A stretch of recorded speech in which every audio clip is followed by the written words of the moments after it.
That is the closest you've come to killing us all, and that is really saying something.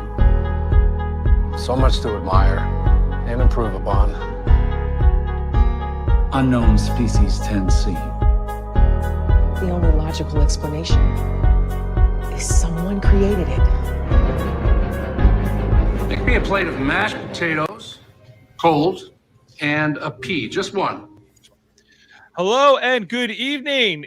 Star Trek Discovery Season 4, Episode 5, The Examples, has aired. It is over, but we're just getting started here on Live Long and Podcast. I'm Dave Mader, coming at you with Star Trek TV and movie reviews, and we are jumping into this. We are streaming here live on Facebook, YouTube, and Twitch, or you might be listening to us on the audio version, wherever you get your audio podcast. We got the great panel here to break this down once again. We got Michael Chan. How you doing tonight, Mike? Hey. Good. Just came from my company Zoom Christmas party. Yes. Extremely tired, but also excited to talk Discovery. As am I. Let's make an example of this. We also got Adam Woodward with us, coming to us from Eastern Ontario, I believe. Yep. Welcome back. Thank you. It's a good episode tonight, guys. Yeah. Yeah, it was an interesting one. I got it, and we're gonna jump into this, break this whole thing down, and I literally just finished watching it moments before. Me too. Episode we went into here, so it's very fresh. I watched it, made my notes, did my sounds, and then so I guess it's been about an hour since I finished watching it. Michael, how long has it been for you? I watched it maybe around noon. Okay, so you're a few more hours than us. I finished 7 7 minutes minutes to ago. process and appreciate it more. Yeah, so that's excellent. And how are you feeling about The Examples? I loved it. This is by far the best episode, in my opinion, so far this season. I really enjoyed this episode too. The thing I really liked about it was this new character we got. In what was his name? Tarka. Let's talk about Tarka a little bit. Tarka. Now, I have a little bit of a bias here that I must admit to, but here I'm just going to bring up a photo of Mr. Tarka. Here he is. This is the newest character. I don't know how many episodes he's going to be in, or because he's never been referenced before this one, so I don't. But I don't even know who's playing this character either. But I really did enjoy it. He's a Rysian. He's from Risa, the pleasure planet. And that's part of the reason I find him very interesting is that we've never really had too many Rysian characters. There was the one that Vanessa Williams played in the Deep Space Nine episode 20 years ago. And usually they're just looking for Jamaha Ron, but not this one. He's an intellectual Rysian. And so he's going to give Stamets a run for his money in the snarky department, and who can be a little bit more snarky, I guess, or sarcastic. He's like, So this is the USS Discovery. It's like walking onto an antique. yeah, he's supposed to be a genius of his time, of the 31st century. I don't know how he feels about Stamets exactly. He's never talked to Stamets before. He's always going through Aurelio, the guy we met in season 3, who was in the wheelchair. How do I work with someone who has zero respect for professional courtesy? How do you? What do you guys think of Tarka? Definitely an intellectual snob, just like Stamets used to be anyway, in I think the earlier seasons. So the reflection is definitely there when he looks at him, but he turned out to be a pretty interesting character, aside from the insults at the beginning when he was first introduced. Yeah, played by Sean Doyle, who I guess he's a Canadian actor as well from Newfoundland. Ooh. And what else? He's been in Frequency. He was in a few things, so he's been around. And yeah, I don't know. I found everything with him tonight in this episode to be the most interesting. I thought that the stuff with him and Stamets, and then trying to figure out the DMA, even though I've been kind of down on that sort of plot line, I thought that was really interesting because the big thing we get here at the top of the episode was the fact that it's the DMA vanishes and then comes back. What the hell just happened? The DMA is just... It's gone. It's just gone. And after a few minutes, they're like, there's no laws of science that would allow that to happen. I'm like, I don't know what laws of science allowing this to happen in the first place, but sure, no, that's accurate. And then they figure out that this thing is not it's not a natural phenomenon, The only logical explanation is someone created it. They set it up. Yeah, and then there's some scenes that follow that up. Also, when that whole thing when they were saying like that the anomaly like disappeared and then came back. There was like this scene. Briefly, we got this shot here of this star map that Stamets is working on. As he's studying. I loved this too, as someone who loves like just world building and like the universe of and just to see. We got like a real map here, guys, on screen, showing Which like is fantastic where these planets are in relation to each other. I'm just gonna make it really big here for just a quick second here. You can see you see Earth, Navarre there in the background, Tau Ceti, and Doria. Orion's over, towards a little bit closer to us in this. We have Rigel and Denoblia is referenced here. Qualar, not Nausicaa. You can kind of see sort of out of frame. There's all kinds of memory alpha, all of these places. Yeah. So I really enjoy. I don't know, like maybe I'm the only one, but No. I was like, yeah. I didn't get to see this enough. I'm glad you paused or at least froze the frame. Thank you here. for This that. is Because great. I was in a hurry today, so I didn't go back. But wow, look at that. Yeah, well, for something I don't know that was like, and it's pretty much what we already kind of knew, especially like how Earth and Navarre and Doria would be very close to each other. I think we see Benzar also very close in the distance, like to Earth. So Benzar I didn't know was that close to Earth. Those are the fish guys who have like the breathing thingy. And so that's the whole thing about kind of setting up like that was just a kind of fun thing that took place there. But it's kind of like if this is like it's almost like, is it scarier if it's created by somebody or if there's like this force behind it? I think it's scarier if it's a natural phenomenon. I think it's scarier if it's created by somebody. That means that somebody's behind it and somebody has a belligerent action towards somebody. Like something's going to be happening here. They have to come against. I mean, something that's not the Q, because they mentioned all of them, like all the powerful species from other series. They mentioned them, which was great to hear. And I did think, I'm like, what about the Q? And then they're like, not the Q. I'm like, okay.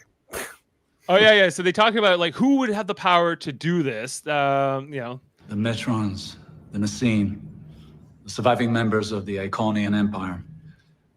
The Q Continuum were considered as well, but as there's been no contact for 600 years, and this is unlike anything they've done before, we don't believe it's them. So they classify it as species. Right now, the bad guys, whoever it is, we're just calling them Unknown Species 10C. Unknown Species 10C. Right, fans. Okay, so just some interesting references there on like who they theorize could be behind this. Which I thought was kind of, pretty. Hey, Dave, that's an interesting question. But why do you fear a natural phenomenon rather than man-made? Because it's somebody has motivation behind it. You can reason or not, or fight them, or try to. If it's a natural event, it feels like it's a force of nature, and therefore you may not have the control to sort of deal with it one way or the other. But if there's a purpose or sort of an intent behind things, I think that there's always a hope of getting out of it a little bit more. I think I would say that something that's made would fall more in line with what we would kind of expect from a Trek, and if this species has not been encountered before, wouldn't this be a first contact? It could be, yeah. We don't know who. That's what I'm just saying. I'm just pointing that out, that this would fall in line with. This could be a prelude to an invasion. This could be a brand new villain. This could be somebody we already know. But the amount of power, and they kind of like they say in the little reference that what's his name, Tarka gives us later with his potatoes and his pea, that the amount of power that a device like this would need to in order to like, sorry, I'm hearing myself a little bit come through. I'm just gonna turn myself down here. Yeah, like it is immense. So only certain powers would have the technology, sort of the immense power to deal with it. Now, granted, those would be very powerful. Like we're talking about the Q continuum here. We're talking about like on that scale, right? Like something who could do this. It's not just like some species that built a device somewhere, like a bipedal species. Can you like imagine humans. if like Q got obsessed with Burnham? Yeah. If he got like he did with Picard, this whole thing about too that the Q haven't been seen in 600 years. What's that about? Oh, I actually found that to be a very interesting question they posed, because I would love to know what happened to them. What happened 600 years ago? Exactly. 600 years ago, but so that would be what I'm just trying to do the math from Picard's time. So because Burnham's over 100 years before Picard, before she did this time jump, so Picard is so it's like 200. I don't know. Like I'm wondering if it's gonna be addressed in Star Trek Picard, because that's coming up for season 2, and Q is going to be part of that season. He could never find another Picard or Janeway. Oh. So it's possible that and he also had a thing with Janeway in one episode with Cisco, where that very little contact there, but that's curious as a fan of Q, John Delancey's Q in particular, and what they think they're going to do with that character and the continuum in general moving forward. But the Metrons, I couldn't remember who the Nasine were, but I think they come from another episode. And the Iconian Empire, they're going to be referenced in the Deep Space Nine episode we're talking about next week on Deep Space Nine at 9ish. So the Iconians were like from 200,000 years ago. Anyway, so like this is where Vance first like tells us about Tarka. He's the smartest guy, and they're working on the next generation of the spore drive, but they can't figure it out because they need the navigator. You need like a Stamets, or you need a Booker. But don't you just have to inject somebody with like tardigrade DNA to make a navigator? Isn't that how Stamets became a navigator in the first place? I honestly don't remember enough about the technology behind it.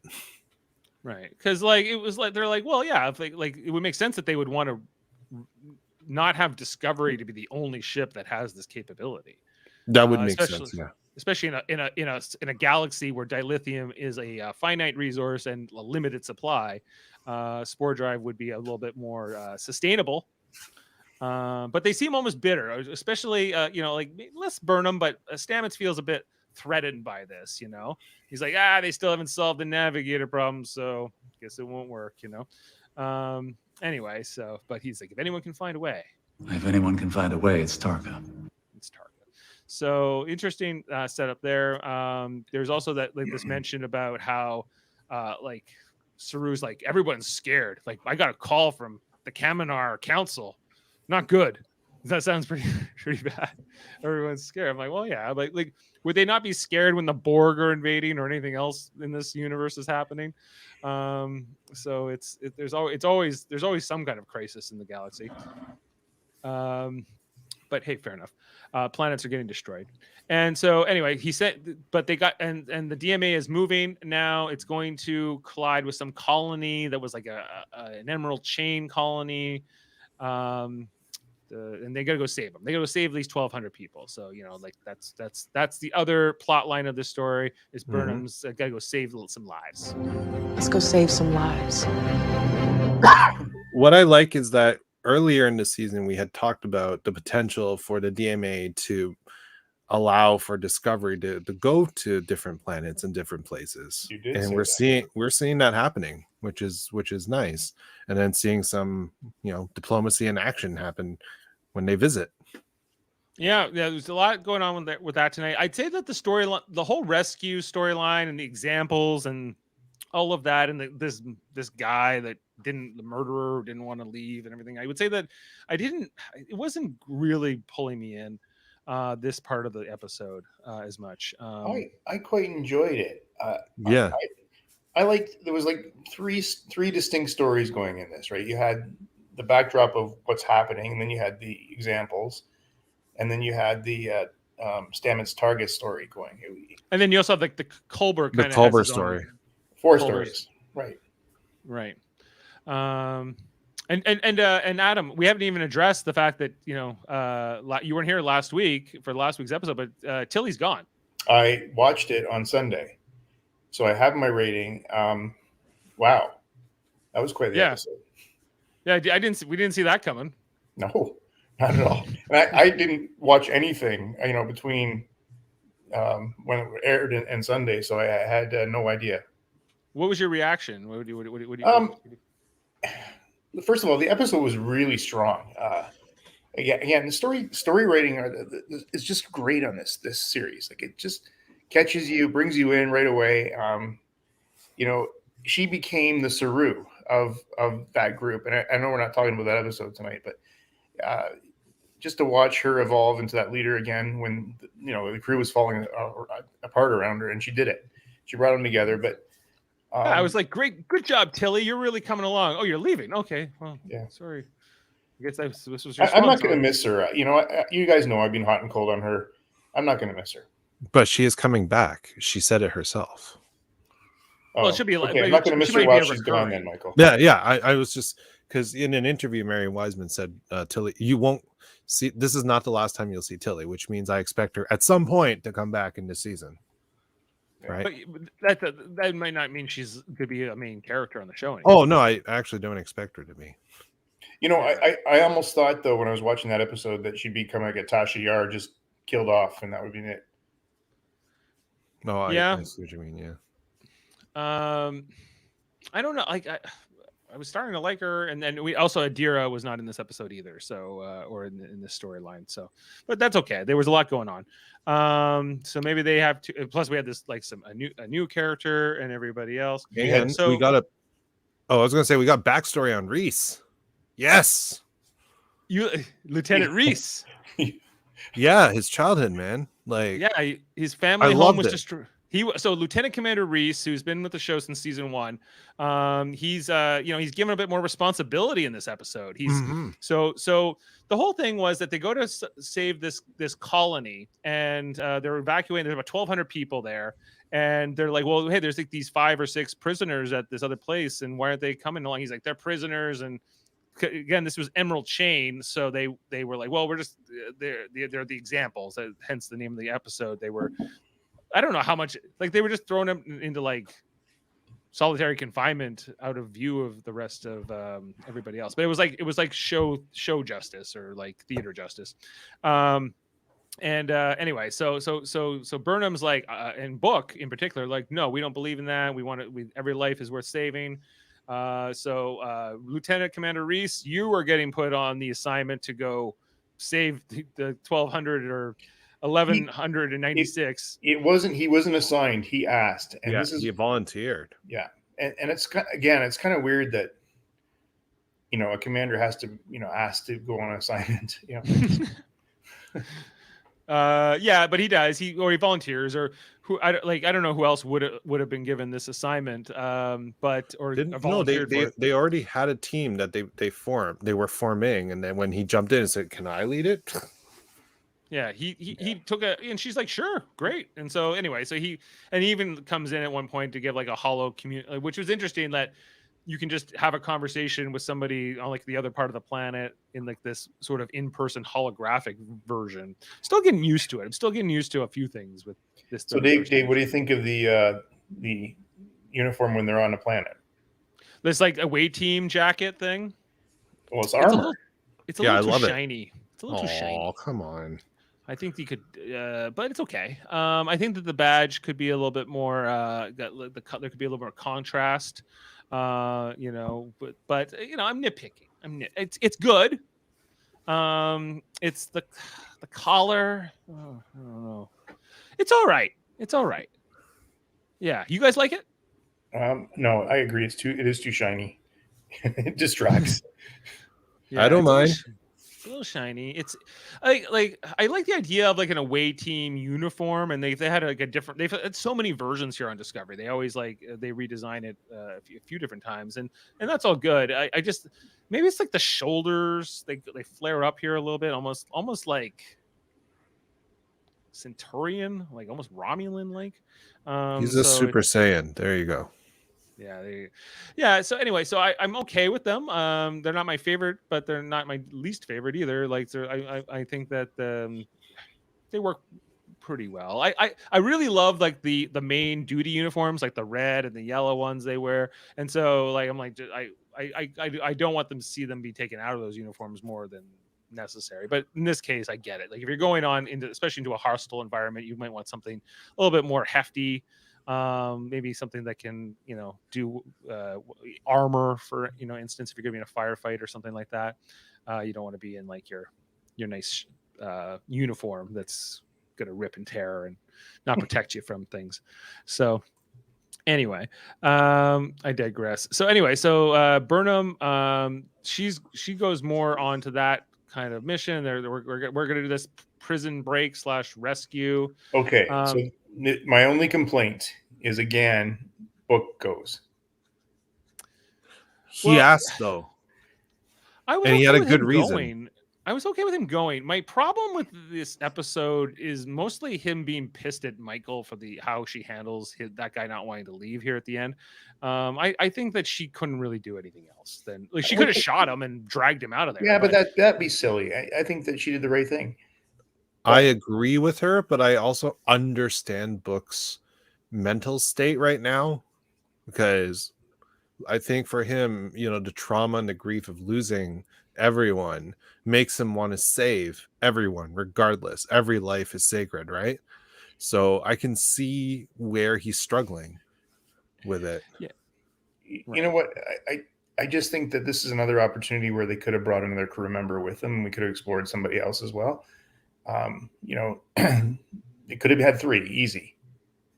Yeah, like it seems like the thing with Book is that I do like him as a character, and I think he has an interesting dynamic here. But yeah, like I think that when it's just the two of them, I'm often left feeling like there's a conflict here because this is a Starfleet mission, and that's fine that you're not Starfleet, Book, but this is not. You wouldn't be here if you weren't. If the captain wasn't your girlfriend, right? So it's he's highly motivated, traumatized by this whole thing where his planet was destroyed by the DMA, but like it also reflects onto Burnham because her capacity as a leader and as a captain is she has to be able to kind of sort of identify this risk here, and we'll see if what consequences come from this episode. It's seeing how hard he comes at her about this guy that she left behind at his own request, right? But yeah, so to me, I like when they pull out, like, instead of using like a tricorder or something, like, I like how they do this with the graphics now and the special effects, just being able to like hack things sort of on the scene and look things up. I love how they can just pull out their phasers, just like sort of like almost like a video game, Michael, It's really. I like the technology. I like the upgrades. Yeah, the transporter I'm still getting used to. That's what I was just gonna say. The transporter is a little quick. I missed the chimes and the shimmers and all that. It used to take like 3 seconds. Now it takes like half a second. But it makes sense that 900 years in the future, they'd have the transporters probably upgraded a little bit. Yeah, like and what else they got to work on for? Speed is an issue, I guess, especially when you're in a dangerous situation. Yeah, and speaking of like upgrading technology, they come across. I'm just waiting for the image to come up here. Yeah, here we go. They come across these beetles that are like they're trying to get into this like supermax prison, and they're like we're not detecting any defenses, which probably means that there's booby traps, and they observe. We see here Book's not able to use his talk to animals ability. He's like, I tried to tell it to buzz off, and they realize it's too precise, and it's some kind of a It's like a landmine, basically. It's like a walking landmine that later shoots buzzsaws at them. So it's just so cool, man. I just love the action bits in this episode that they threw in. It was just fun. I totally agree with you. It was like a perfect pace. You had some good action, but also some good cerebral stuff. Right, and that was we were jumping back and forth with like the stuff with like with Mr. Tarka here and Stamets and Saru. They're kind of another major part of the storyline. Who likes the screaming part that was also in the trailer? I liked it. I thought it was that was like one of my favorite moments. I didn't expect that sound out of him. Yeah, I don't know what was epic. Yeah, that was that him? Was that actually Doug Jones doing that?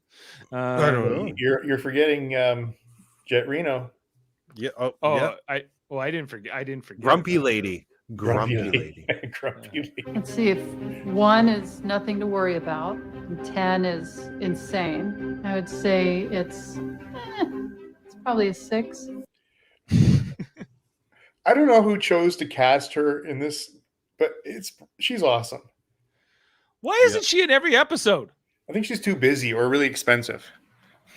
Yeah, like she is one of my favorite characters. I think like if Tilly's moved off the show, then make room for Tig Notaro, Jet Reno. I mean, if you looked at the different cast members that were not here this episode, like half of the standard bridge crew was just background actors. No Gray, no Adira, and no Tilly now. Yeah, you can afford her. Yeah, well, I'd rather have Jet Reno than Gray. I'm with you there.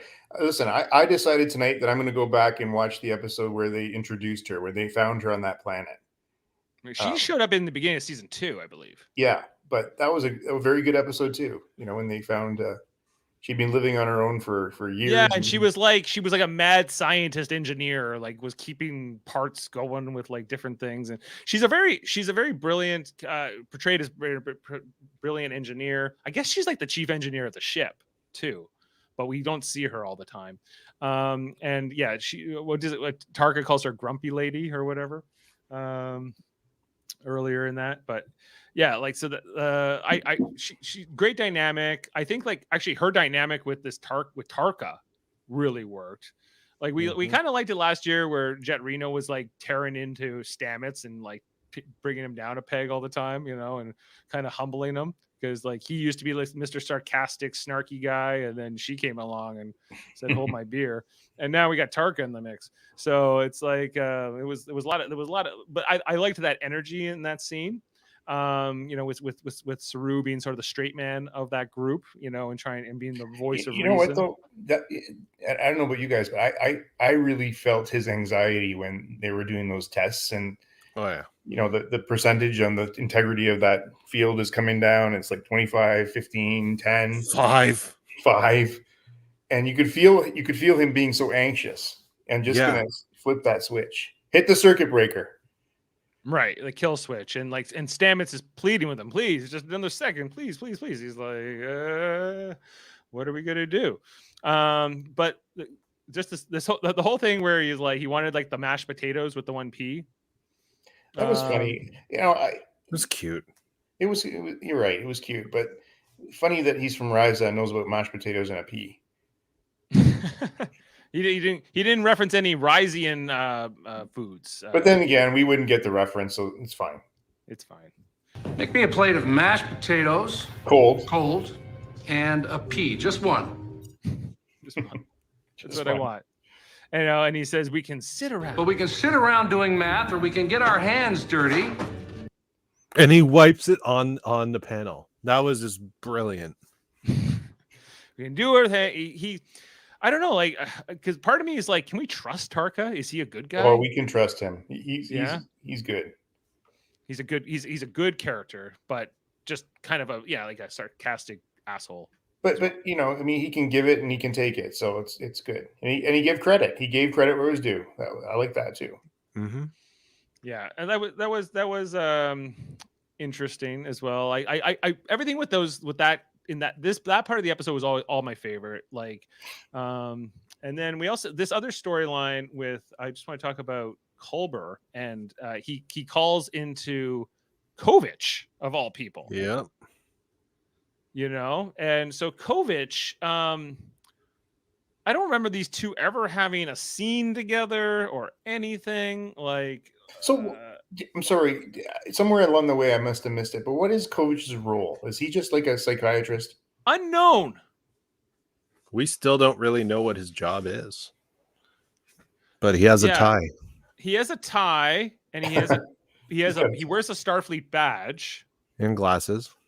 and glasses, even though it's the 31st century, and you know, unless he's one of those guys like Kirk who's allergic to like the Retinax or whatever the cure for vision issues in the future are. But yeah, he's a very like I was joking with Mike a lot on the last podcast, Adam, like David Cronenberg, the actor. We're just gonna throw him into all these like random episodes. Like he was a very mysterious character, and he remains a somewhat mysterious character.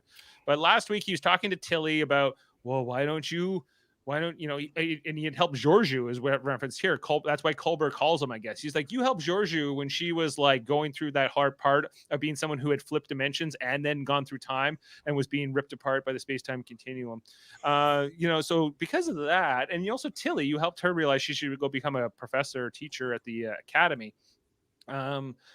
Basically what he says is like, I'm trying to help everybody with their own PTSD, their own mental health issues, but I'm the one suffering, and I need you to be honest with me and tell me what's going on and what do I need to do. I think that relationship the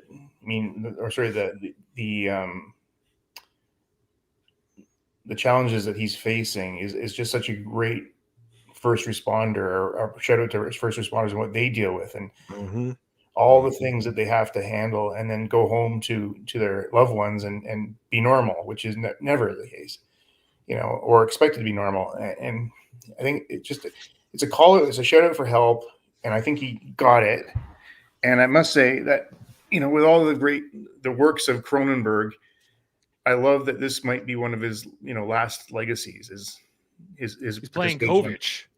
Mm-hmm. Because as an actor, he's hardly ever done anything acting wise, right? Mm-hmm. Well, he's in his own movies. He's in his own movies. He's cast himself a few times, but it's just interesting to me. Like, David Cronenberg is a character in Star Trek Discovery. This recurring. When you go back and look at his movies, like there's some really screwed up movies that he made. Check out The Brood. Ever. Yeah. Oh yeah, I've seen that. Yeah, but like, okay, but they could have given this scene to Vance instead of to Kovic, right? Like, I mean, if really... as a fan of Cronenberg, I think it's a bit of almost like a treat, because his whole style, his whole MO is bringing the inside outside, right? That's what he does in all his movies, taking the inside and bringing it out. So for this character, I think it works when other characters need that to kind of have what's inside them brought out and laid bare, not just for them, but for us as an audience as well, to allow us to see where the growth and development of these characters are going to have to be.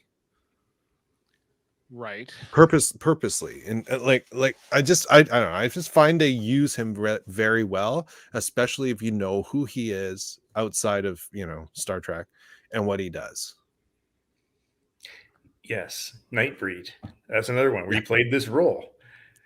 Wow. Yeah, it's basically what he says to Culber in this scene is like, you died and then you came back to life. He goes, "No, that doesn't screw you up." He's like, "No wonder you're weird."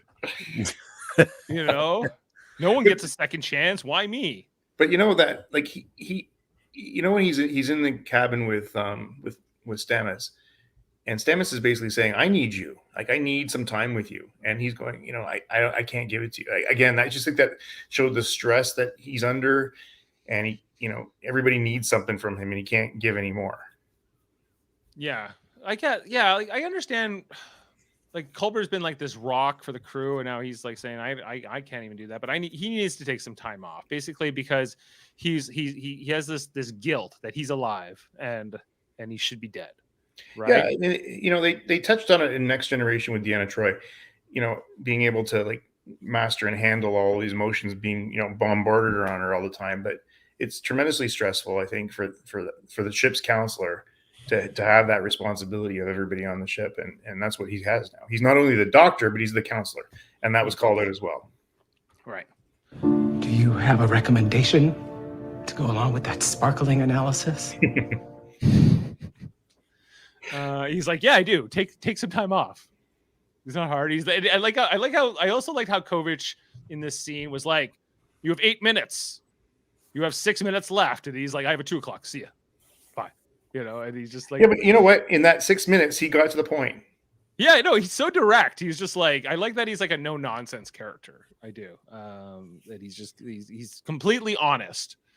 Like cuts through all of the and like that scene that he had with Georgiou in season 3, where he's like, you can ask me questions, and like just like the mind games he was playing with her. Now he doesn't, because she's more villainous, and the rest of these it's not like that. It's a different dynamic, but I still want to know what he does.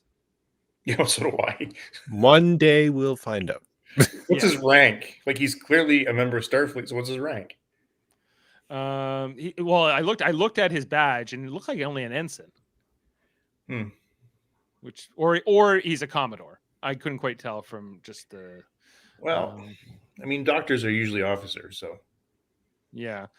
Well, an ensign's an officer. It's just a really low ranked officer. Yeah, sorry. I've never seen a doctor who's like an ensign. No, it would like lieutenant would be like the lowest, but I don't. We'll see where he falls. We know he works with Vance. That's really all we know for sure at the headquarters. Okay, back over to like these examples when we meet. So this whole like idea of this emerald chain justice is they all just got put into like these really, really small cells, which is basically just a bed and a force field, and they've been there for years. Where did they go to the bathroom? I was just thinking that. When you said years, I thought the same thing too. But yeah. Okay, here's my problem with this storyline, right? They come in and they say, hey, everybody, you've been left. There's a DMA thing coming through, and we're going to lose the whole planet, and we're here to rescue you. And they're like, that's why the guards left, and that's why they left us, and blah, blah, blah. And they're like, she's like, but you're going to throw us into the brig, aren't you? And you're going to, like, put us in jail, and we didn't even do anything. That guy just stole like a loaf of bread for his family, and this guy just it was all petty crimes except for the one guy, as he reveals. But they didn't even know that. They all thought they were there for sort of unjust reasons. Did you guys watch sorry Dave, did you watch Battlestar Galactica? Yes. Mm-hmm. This reminded me of the episode where they came to ask the prisoners to help them, and with Tom Zarek the first time. And yes, like when Tom Zarek, right, they were like the Sagittarian like rebels or whatever. Yeah, they were. But go ahead. That was a little bit different for me, because that was like a group, and they were being persecuted. That was like a more like a cause. Like they were all marching for a specific cause, and they were more political, I guess. And these 6 were just like kind of random petty criminals that this society has a harsh system of justice. But when I think about like Starfleet, the Prime Directive, who has jurisdiction and all these things, I don't know. Like I thought that like they're like, if you don't want to die, if you don't want to get blown up in the next 10 minutes, you're just gotta go with them. Just be happy they're here to save your lives, and stop like complaining and making demands. These prisoners were like who the hell do you think you are? Like, just go with but them. their play worked, right? They sure did. They saw that this person was willing to negotiate. If Burnham did want to, she didn't really have to. She had the upper hand. Again, like she could have shot them all and just stunned them all and dragged. That's what them I'm saying. But their play worked. It worked. They negotiated. For them, but should Burnham have done what she did here? I'm actually okay with it. Like he's different. Well, I did like she's like, well, we'll review your case, and then we'll look at. It was compromise at the end of the day. She just let them go. Right. Look, I think she did exactly what Picard would have done. Found a way to compromise. Look at all the rules and find the loophole and get them off the planet. It wasn't so much. I wasn't that problem with her reactions. It was more like these prisoners they suck. I was like, like. But what do they got to lose, Dave? Like, what do they got to lose? Their lives. Yeah, but they're gonna lose them anyway. The life they had, they're gonna die anyways. I don't know. Also, isn't it nice that Burnham now has like a Kobo dictionary / PDF file on her little comm system? Yeah, no, I did like that. She's like, I looked it up, and there's legal. Check out these rules here. You already know that. Come on, you didn't need to look that up. But it was fine. Yeah, like I don't know. I was just like, screw you, prisoners. She's here to save your lives. Like they are being dicks, but again, I see where they're coming from. It's desperation. I do too. I mean, so what? You want to leave this cell for another cell? Why would you want to do that? I don't know. Like other than to keep breathing, but like, yeah, it's all right. All right, all three of us have to end up in jail. We gotta go. And then have someone come save us, and then we'll see what happens. Right, in the same room for 5 years, Michael. Like, come on. Yeah, I'm so glad this end of the world thing helped them get a new trial and get sprung from jail. But yeah, they were left for dead by their own people. But anyway, so it was very fortunate that this compassionate Federation captain came along and gave them. But it was the good diplomacy part of the episode, right? Like I don't know, I just really liked it. It just felt like old school Trek to me. It totally did, and she is becoming, she's learning, right? Because she doesn't save everybody. Yeah, she was willing to let someone go. Which Book was, and that's the conflict with Book here at the end, or seemingly the conflict that the two of them have, right? Yes, because he's like, I know, what at all costs, like Book could have defied her and tried to drag him off, but she doesn't. And he didn't, and good for him for not doing that. Let's talk about this guy. So I don't know if we ever get a name for him in the episode, but he's the one that chooses to like stay behind, and he's the one who he took a life, and he tells the story about how he was robbing this guy, and he caught him, and he killed him, and and stole this device, this family heirloom kind of thing that has like the family tree in it, and is a very sacred thing in their culture. And he's been hiding it for all these years from the guards and everybody else. Where was he hiding it, Adam? You think? Under the floor. Well, yeah, it was in the floor, whatever that thing is. But look at that guy. That guy's intense. What a great casting, because he looks like he's been in a cell. He's got long hair. He's dirty. He's intense looking. Yeah, right. I don't know. I think this. I'm looking it up. Felix Michael Gray Eyes. That's what his name is. Oh, is he indigenous? Yes. Yes. I was hoping he was. Yeah. Oh, this is good to see, man. This is really good to see.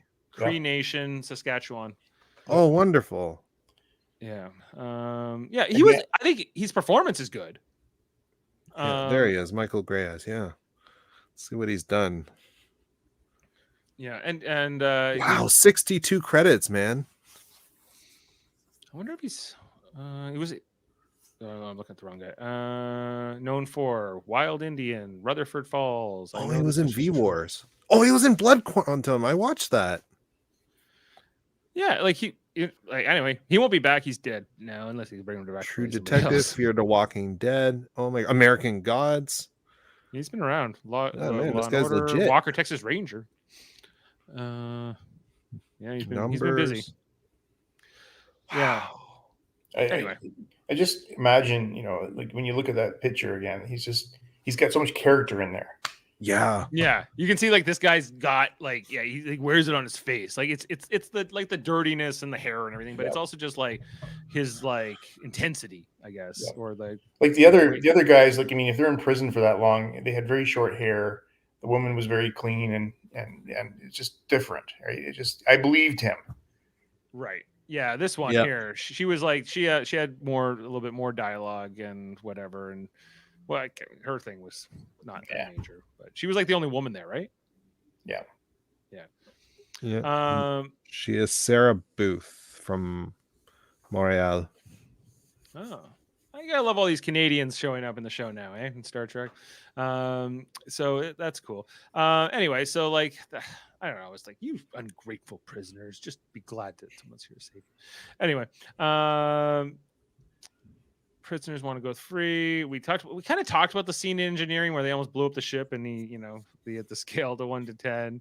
I just love that Tarka. I'm sorry, I keep calling him Larka. Is it Larka or Tarka? Tarka. Just like him being Ryzian. I don't know why I like that so much, but I do. I like how he described his people, idiots. Yeah. I was never understood on Ryza. The pleasure planet, surrounded by idiots. That was a good one. I like hearing he talked. I atomized a live caracol. All anyone could do was complain about how messy it was. Yeah. Anyway, so like, because I want more world building in Star Trek, especially with all these shows they're doing now. Like, you have all this opportunity to like kind of like what they're doing over on Prodigy. They have like a Tellarite character on Prodigy, and yep. I think slowly we're going to learn more about the Tellarites. Even though they've been around for 60 plus years in Star Trek, we don't know a ton about them. Anyway, so like, I want to see more of this Tarka. I want to see more of this, like him helping Stamets figure out the mystery of it. I think that could be, especially now that Tilly's not here to sort of share those scenes with Stamets.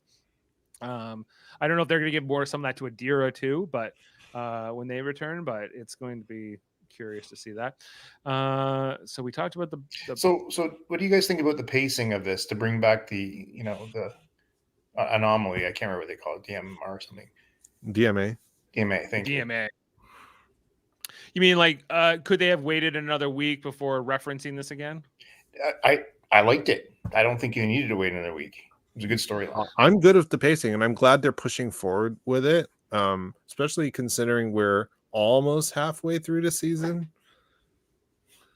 Yeah, I am intrigued by the mystery of this. I just hope it pays, like, just like with the burn in season 3, and the Red Angel and like the Six Lights and everything they had in season 2.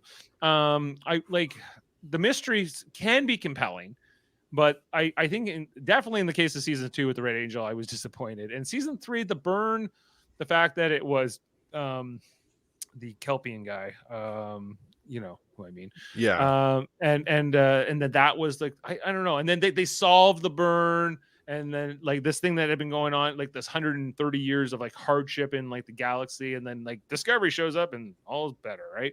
And it's all saved, and we're kind of getting that again here. But if the answer to the mystery is compelling, then I think it's going to be fine. But if it's just like, I don't know, we get it.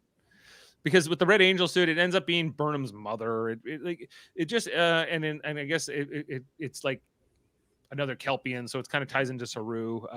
Like, not everything has, like, does it have to be like Stamets' like grandmother is like the creator of the DMA or something? It's it doesn't have to be so closely tied to them. I guess is like, I would be fine if this was like a whole new alien or something we've never heard of before, or even if it's like not something the Discovery's never dealt with before. Guys, any thoughts on that? I think that they're going to be bringing in more of the Federation members to solve this problem. They're going to have to, because they've already set that up. They already set the alliance up, and I think the Navarre are going to be way more involved at some point. Right. I'd still love to know where the Klingons are. Oh, yeah, me too. I want to know. I don't know my guess is Discovery is going to shy away from Klingons for the rest of their series. I don't know if they'll ever go back to Klingons again. I think that the backlash against the makeup update was... They don't need to bring them in. They can just tell the story. You can just say the Klingons are over there and they're doing something? Yeah. Or maybe they're gone. Maybe they're just wiped out. Maybe. Or maybe they're a member of the Federation at this point. Or maybe yeah. Maybe there's but when they do, if they do talk about the Klingons, if they do bring them in some way, if they have to show them again, I'm curious to see how that goes. I'm curious to see like how Star Trek Picard is going to deal with the. Are they going to try to update? Or are they going to if Michael Dorn has to show up as Worf, which I believe he is coming in for the next season of Picard. Nice. As is some of the other TNG crew. What's it matters? Like It really does matter. I am curious about where they are, but I'm not clinging on to any hope that we'll see them again. Because I did like sometimes like these makeup updates. I think depending on how far you take them, I think they can work. I think that the one they did with Tarka here, I think that this Ryzian update. The Ryzians in their earlier appearances just had like this I don't know sticker on their head, and now they changed it to kind of it almost more looks like a tattoo. Yeah, it looks like a tattoo. They focused on his back of his neck near the end. What was that? Yeah, and I don't know what that meant. Is that the same thing that Book had on the back of his neck? Back on the Orion. Did he? I don't remember that. If he emerald, did, sorry, emerald chain place that he was a prisoner in, the exploding thing. Maybe. Yeah, I'd have to go back and look at that again and see if there's some kind of connection. That would be then. There's their connection, and yes, I get you. So Tarka's been in a emerald chain prison. Yep. Okay. Yeah, because I think I got a different shot of that here. Like I thought that there like this whole scene at the very end here in the bar between these two, because they hadn't interacted yet, was kind of interesting. Where he shows up with the Ryzian whiskey. Here you drowning your sorrows in that synth ale. Yeah, see if I can get that quick shot here of what that looked like with this neck thing. Sorry. Give me a second here. Anyway, wait for that to come up. But what else the only other thing we haven't really talked about is when there was like that magistrate, the scene where the magistrate came up to demand that the prisoners be put in the brig, and like basically Burnham just told him off. She's like, "You're a refugee now. I'm not listening to that." Was badass. Yeah, she was like feeling bad about the whole thing. Okay, here it is. That thing on the back of his neck.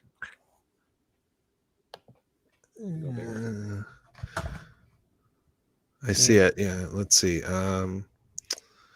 Booker Discovery prison neck.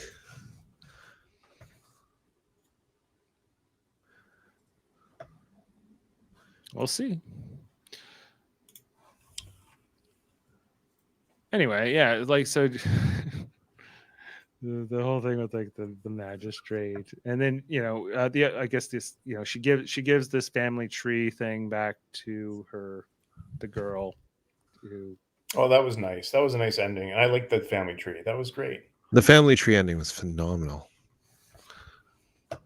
I actually had like a moment.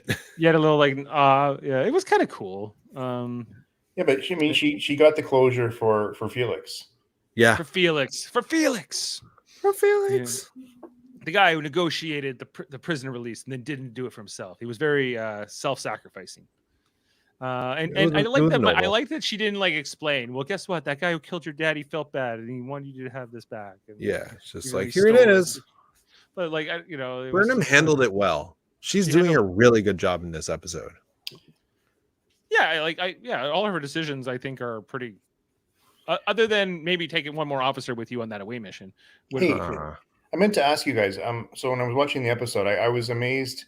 Sorry, the last week's episode, how pregnant she looks. Particularly last week. She doesn't look the same this week, but they did a better job. Burnham? Yeah, Burnham? She is pregnant. I looked it up. Oh, in real life, she's pregnant? Yeah. Well, I mean, they're not shot in order. True. So. Yeah, I do. I wasn't picking. I would not have known that. Yeah, just if you go back and look at it, I think she was in a turbo lift or something, and she came out with a very pregnant maternity leave uniform on. Yeah. I can tell you because I know people who work on it. It's not shot in order, so that could explain some of the differences. Okay. we explain why she's wearing that big, thick away team mission jacket thing to kind of cover some of that? I mean, think about the way they shoot, right? They never shot her body. Like, yeah, they're showing she from shot chest up. mostly from the shoulders up. Yeah. Like, Yeah, exactly. And Which they is know the great. tricks. Like there was like when Roxanne Dawson Biggs on Voyager was pregnant, you know, and then when she was actually pregnant, she wasn't pregnant on the show, or it was backwards. Same thing with like Nana Visitor and Deep Space Nine. Gates McFadden. Gates McFadden, yeah. So it's something they've done a lot of that kind of stuff. But the one more thing too is I guess was just like the scene with Culber and Stamets. The when they were talking about their problems here. We haven't really had too many scenes with these like lately, I'd say. Like they've Good been on doing... Stamets for noticing that his partner is suffering. Yeah, he's like, you said fine, but you looked down. That's how I knew he was not a real fine. Like it was nice. It was nice to have this scene. I think that sometimes we've had too many scenes with these two, you know, in their romance, sort of dominating some of the storylines. But I think that this was good tonight. I think it was a good check-in. They haven't done it this season so far, and I think that they have very good chemistry together. Mm-hmm. They do. What I get like sort of like, and this is not just these two. It happens with a lot of like families and relationship couples and in characters, like, you know, with Beverly Crusher and Wesley Crusher and whoever, right? Like, you know, because when you have a family member involved, that's person and their life and their safety is the number one paramount. And so like, I'm glad they didn't pursue that storyline that they seemingly were going to set up at the end of season 3, where Stamets was all bitter at Michael Burnham for putting Culber and Nadira at risk in a mission where she kind of, you know, right. I'm glad, like, because like you all have your duty, and yes, you love each other and you care about each other, but like I guess I don't. That was my criticism of Stamets. It was that he was like, he only cared about his little world, and then like the universe beyond that was sort of like super secondary, distant second.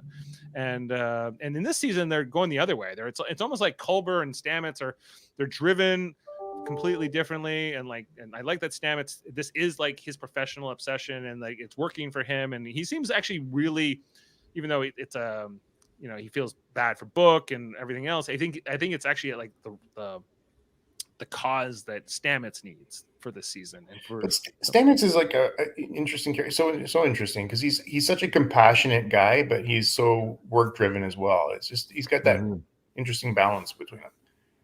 Yeah, he's got this deep commitment to Culber, which is great, and then this mentorship father figure to Adira, and I guess Gray now too. Depending on what, but this whole, I want to see more out of Stamets of like, you're just as smart as Tarka, you know, if you you're not an antique. You're what does Tarka say about Discovery? I think he says about Discovery, but I think he's also saying about the crew, about Stamets in particular. Yeah. So much to admire and improve upon. You know, right? He's a little bit threatened by Stamets too. He's basically he's giving it, but he's taking it right away. Gives him a compliment and then insults him very sort of underhandedly, you know. So. Anyway, so that was the episode. I don't think we have a lot of fun facts to speak of, other than Mary Wiseman and Blue Del Barrio are not credited and do not appear. And this is the first time Tig Notaro has been put in the opening credits, guys. Oh, I didn't see that. I missed that. She was given the with Tig Notaro tonight. Nice. In the main titles. Well, I think she deserves it. Yeah, she does. She's paid her dues. She's like anyone else, like any of these other characters. And so let's put this rating up. Michael, okay, so Michael said he is reserving the right, Adam, to change his rating of last week's episode depending on what happens in the future with Tilly. So that's why that his rating for All Is Possible is in a different color. But can you give us a rating? What's your rating for All Is Possible? 8. 8 out of 10. Okay, so that actually took down the rating, but not by much. Okay, and let's rate tonight's episode. I liked this episode. I'm going to give it an 8.5. 9. 9. Yeah, I liked it a lot too. I'm with Michael. 9. 9. And Ashley is not with us. She had to work tonight. I just want to see if this does have like an IMDb rating as of now. I'm sure it's probably not good. 5.7. 5.7 with only 143 votes.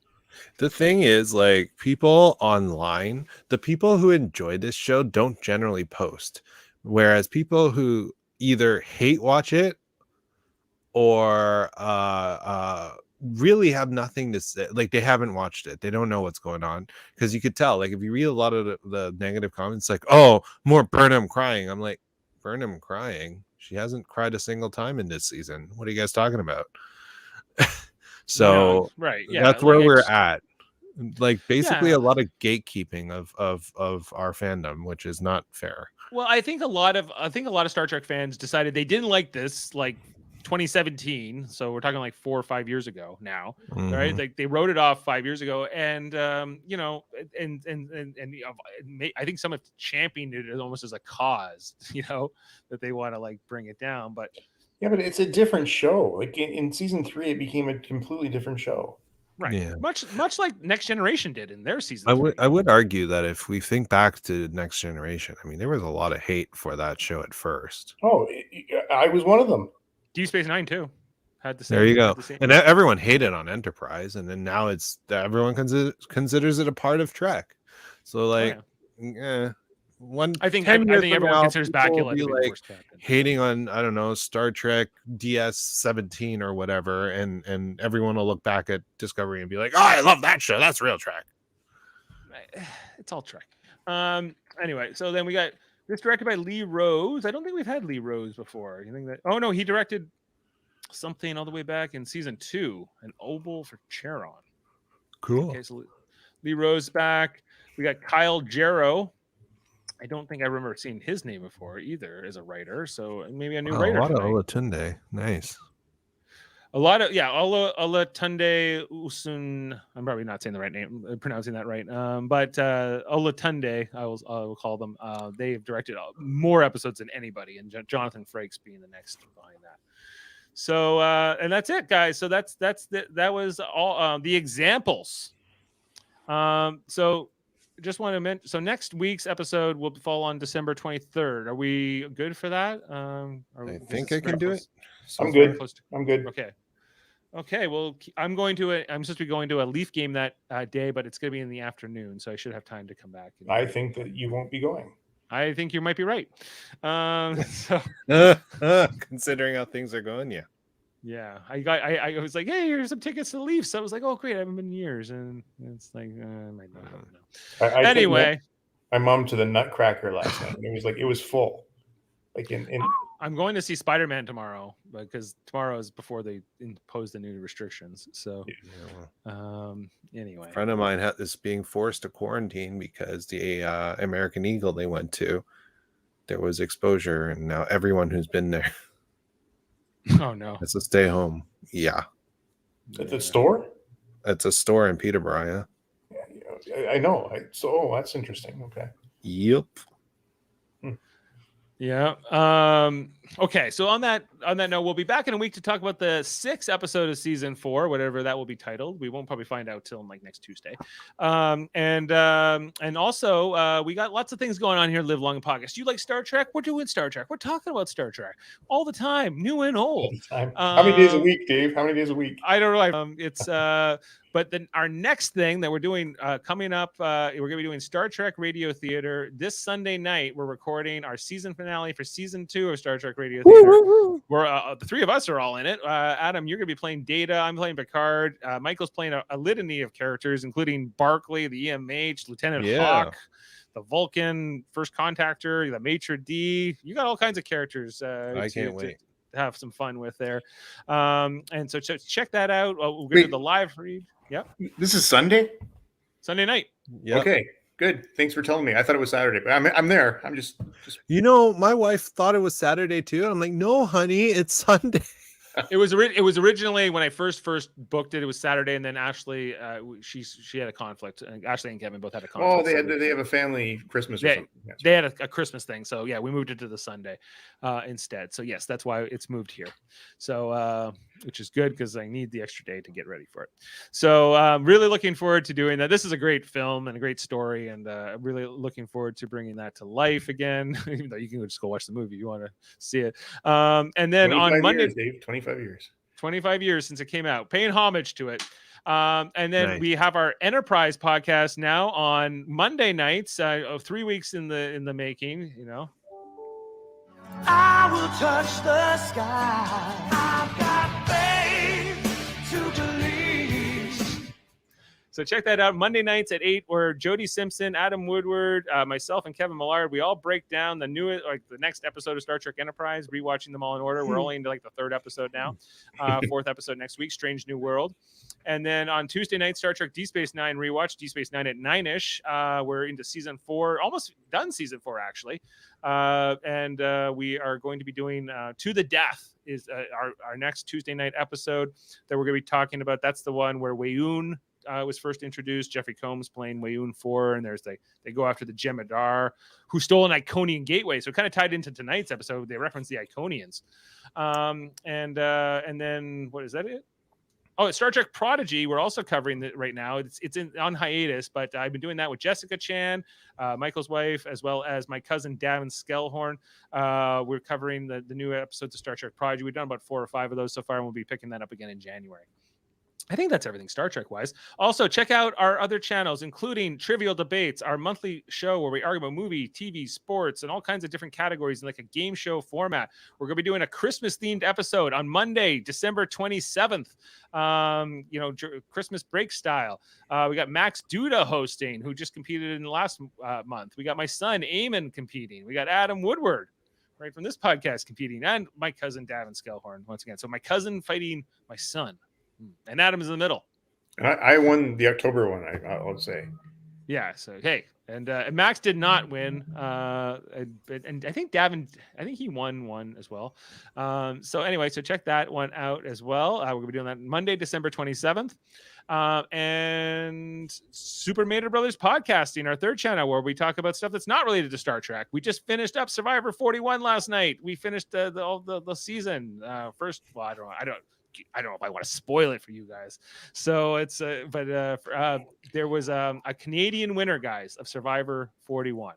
I'm never going to watch it, Dave, but thanks. Cool. Good to know. Okay. I don't watch it either.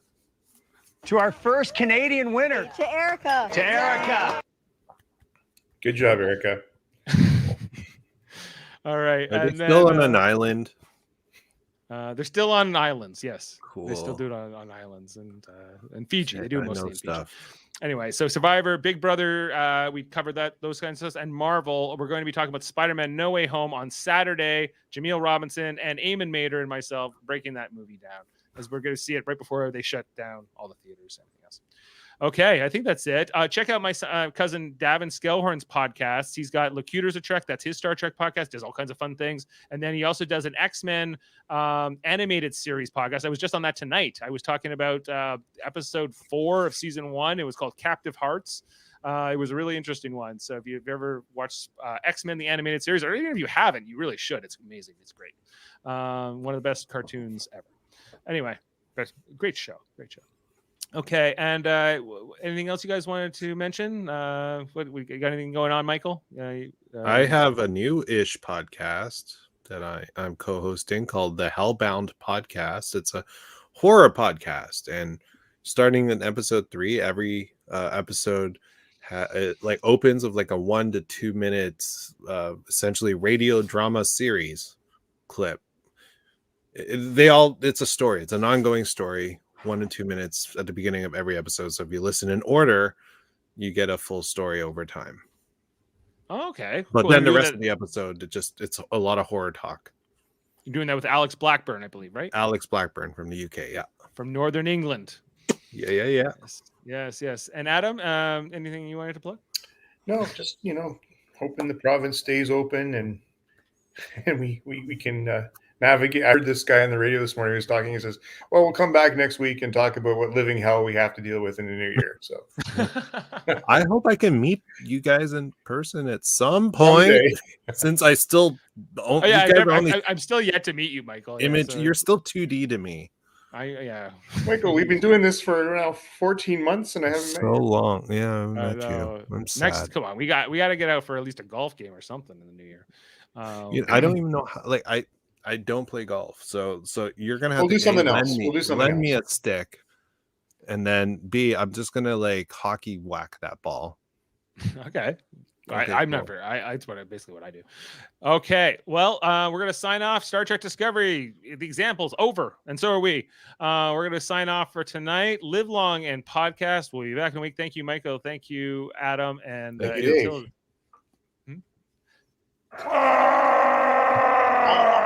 it's almost like a Wookiee.